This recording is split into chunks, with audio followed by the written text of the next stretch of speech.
የሉቃስ ወንጌል ምዕራፍ 9 12ቱንም ሐዋርያት በአንድነት ወደ እርሱ ጠርቶ በአጋንንት ሁሉ ላይ ደዌንም ይፈውሱ ዘንድ ኃይልና ስልጣን ሰጣቸው። የእግዚአብሔርንም መንግሥት እንዲሰብኩና ድውዮችን እንዲፈውሱ ላካቸው።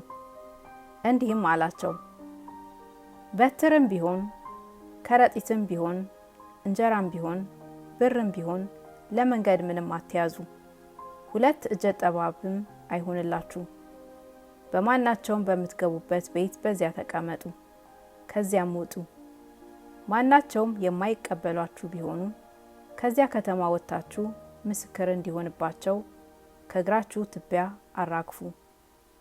ወጥተውም ወንጌልን እየሰበኩና በስፍራ ሁሉ እየፈወሱ በየመንደሩ ያልፉ ነበር። የ4ኛው ክፍለ ገዢ ሄሮድስም የተደረገውን ነገር ሁሉ ሰምቶ አንዳንድ ሰዎች ዮሐንስ ከሙታን ተነሳ፣ ሌሎችም ኤልያስ ተገለጠ፣ ሌሎችም ከቀደሙት ነቢያት አንዱ ተነስቷል ይሉ ስለነበሩ አመነታ። ሄሮድስም ዮሐንስን እኔ ራሴ አስቆረጥኩት፣ ይህ እንዲህ ያለ ነገር የምንሰማበት ማን ነው አለ። ሊያየው ይሻ ነበር። ሐዋርያትም ተመልሰው ያደረጉትን ሁሉ ነገሩት።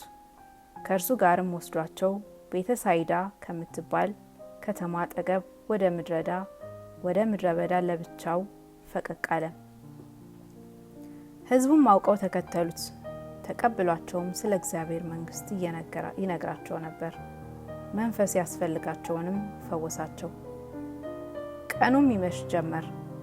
12ቱም ቀርበው በዚህ ምድረ በዳንና በዙሪያችን ወዳሉ መንደሮችና ገጠሮች ሄደው እንዲያድሩና ምግብ እንዲያገኙ ሕዝቡን አሰናብት አሉት። እርሱ ግን እናንተ የሚበሉትን ስጧቸው አላቸው። እነርሱም ሄደን ለዚህ ሁሉ ሕዝብ ምግብ ካልገዛን ከ5 እንጀራና ከ2 ዓሣ የሚበልጥ የለንም አሉት። 5000 ሰዎች ያህሉ ነበርና። ለደቀ መዛሙርቱ በየክፍሉ 50 አስቀምጧቸው አላቸው። እንዲህም አደረጉ። ሁሉንም አስቀመጧቸው። 5ቱንም እንጀራና 2ቱን ዓሣ ይዞ ወደ ሰማይ አሻቅቦ አየና ባረካቸው። ቆርሶም ለሕዝቡ እንዲያቀርቡ ለደቀ መዛሙርቱ ሰጠ። ሁሉም በልተው ጠገቡ። ከእነርሱም የተረፈውን ቁርስራሽ 12 መሶብ ወሰዱ። ለብቻውም ሲጸልይ ደቀ መዛሙርቱ ከእነርሱ ጋር ነበሩና ሕዝቡ እኔ ማን እንደሆንኩ ይላሉ ብሎ ጠየቃቸው። እነርሱም መልሰው መጥምቁ ዮሐንስ፣ ሌሎችም ኤልያስ፣ ሌሎችም ከቀደሙት ነቢያት አንዱ ተነስቷል ይላሉ አሉ። እናንተስ እኔ ማን እንደሆንኩ ትላላችሁ አላቸው። ጴጥሮስም መልሶ ከእግዚአብሔር የተቀባህ ነህ አለ። እርሱ ግን የሰው ልጅ ብዙ መከራ ሊቀበል በሽማግሎችም በካህናትና አለቆችም በጻፎችም ሊጣል ሊገደል በ3ኛውም ቀን ሊነሳ ይገባዋል ብሎ ለማንም ይህን እንዳይናገሩ አስጠንቅቆ አዘዘ።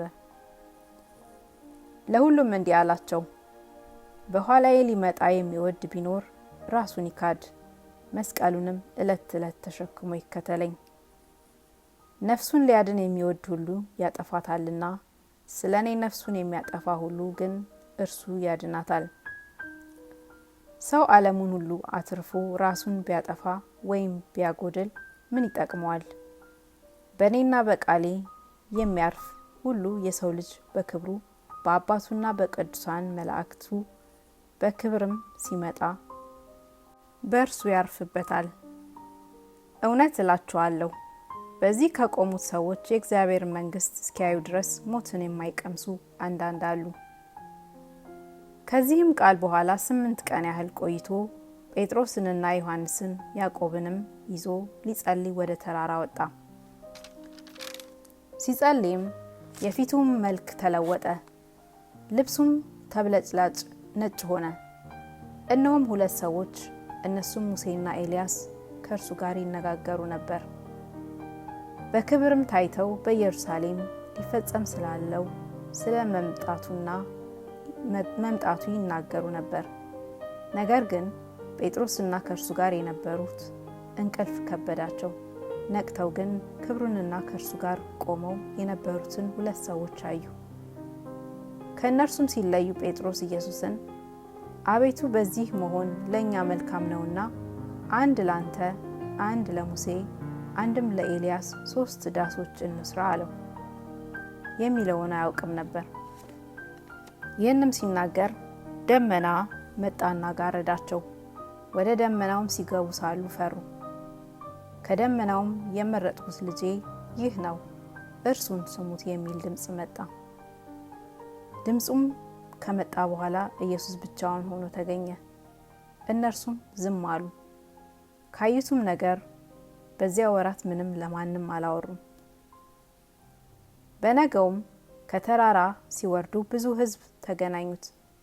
እነሆም ከሕዝቡ አንድ ሰው እንዲህ እያለ ጮኸ፣ መምህር ሆይ ለእኔ 1 ልጅ ነውና ልጄን እንድታይልኝ እለምንሃለሁ። እነሆም ጋኔን ይይዘዋል፣ ድንገትም ይጮኻል፣ አረፋም እያስደፈቀው ያንፈራግጠዋል፣ እየተንቀጠቀጠም በጭንቅ ይለቀዋል። ደቀ መዛሙርትህንም እንዲያወጡት ለመንሁ፣ አልቻሉምም። ኢየሱስም መልሶ እናንተ የማታምን ጠማማ ትውልድ፣ እስከ መቼ ከእናንተ ጋር እኖራለሁ? እስከ መቼ ስታገሳችኋለሁ? ልጅህን ወደዚህ አምጣው አለ። ሲቀርብም ጋኔኑን ጣለውና አንፈራገጠው። ኢየሱስ ግን እርኩሱን መንፈስ ገስጾ ብላቴናውን ፈወሰው፣ ለአባቱም መለሰው። ሁሉም ከእግዚአብሔር ታላቅነት የተነሳ ተገረሙ። ሁሉም ኢየሱስ ባደረገው ሁሉ ሲደነቁ ለደቀ መዛሙርቱ የሰው ልጅ በሰው እጅ ይሰጥ ዘንድ አለውና እናንተ ይህን ቃል በጆሮአችሁ አኑሩ አለ። እነርሱም ግን ይህን ነገር አላስተዋሉም፣ እንዳይገባቸውም ተሰውሮባቸው ነበር። ስለዚህ ነገርም እንዳይጠይቁት ፈሩ። ከእነርሱም ማን እንዲበልጥ ክርክር ተነሳባቸው። ኢየሱስም የልባቸውን ሐሳብ አውቆ ሕፃንን ያዘ፣ በአጠገቡም አቁሞ ማንም ይህን ሕፃን በስሜ የሚቀበል እኔን ይቀበላል፣ የሚቀበለኝም ሁሉ የላከኝን ይቀበላል፣ ከሁሉ የሚያንስ እርሱ ታላቅ ነውና አላቸው። ዮሐንስም መልሶ አቤቱ 1 ሰው በስምህ አጋንንትን ሲያወጣ አየነው፣ ከእኛ ጋርም ስለማይከተል ከለከል ነው አለው። ኢየሱስ ግን የማይቃወማችሁ ከእናንተ ጋር ነውና አትከልክሉት አለው። የሚወጣበትም ወራት በቀረበ ጊዜ ወደ ኢየሩሳሌም ለመሄድ ፊቱን አቀና። በፊቱም መልእክተኞችን ሰደደ። ሄደውም ሊያስተናግዱት ወደ ሳምራውያን መንደር ገቡ። ፊቱም ወደ ኢየሩሳሌም እንደሚሄድ ስለነበር አልተቀበሉትም።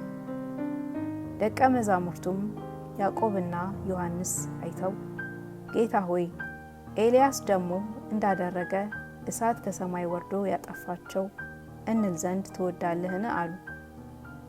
እርሱ ግን ዘወር ብሎ ገሰጻቸውና ምን አይነት መንፈስ እንደሆነ አታውቁም? የሰው ልጅ የሰውን ነፍስ ሊያድን እንጂ ሊያጠፋ አልመጣም አለ። ወደ ሌላ መንደርም ሄዱ። እነርሱም በመንገድ ሲሄዱ አንድ ሰው ጌታ ሆይ ወደምትሄድበት ሁሉ እከተልሃለሁ አለው። ኢየሱስም ለቀበሮች ጉድጓድ ለሰማይም ወፎች መሳፈሪያ አላቸው፣ ለሰው ልጅ ግን ራሱን የሚያስጠጋበት የለውም አለው። ሌላውንም ተከተለኝ አለው። እርሱ ግን ጌታ ሆይ አስቀድሜ ልሂድና አባቴን እቀብር ዘንድ ፍቀድልኝ አለ። ኢየሱስም ሙታናቸውን እንዲቀብሩ ሙታንን ተዋቸው፣ አንተስ ሄደህ የእግዚአብሔርን መንግሥት ስበክ አለው። ደግሞ ሌላው ጌታ ሆይ እከተልሃለሁ፣ ነገር ግን አስቀድሜ ከቤቴ ሰዎች እንድሰናበት ፍቀድልኝ አለ። ኢየሱስ ግን ማንም እርፍ በእጁ ይዞ ወደ ኋላ የሚመለከት ለእግዚአብሔር መንግሥት የተገባ አይደለም አለው።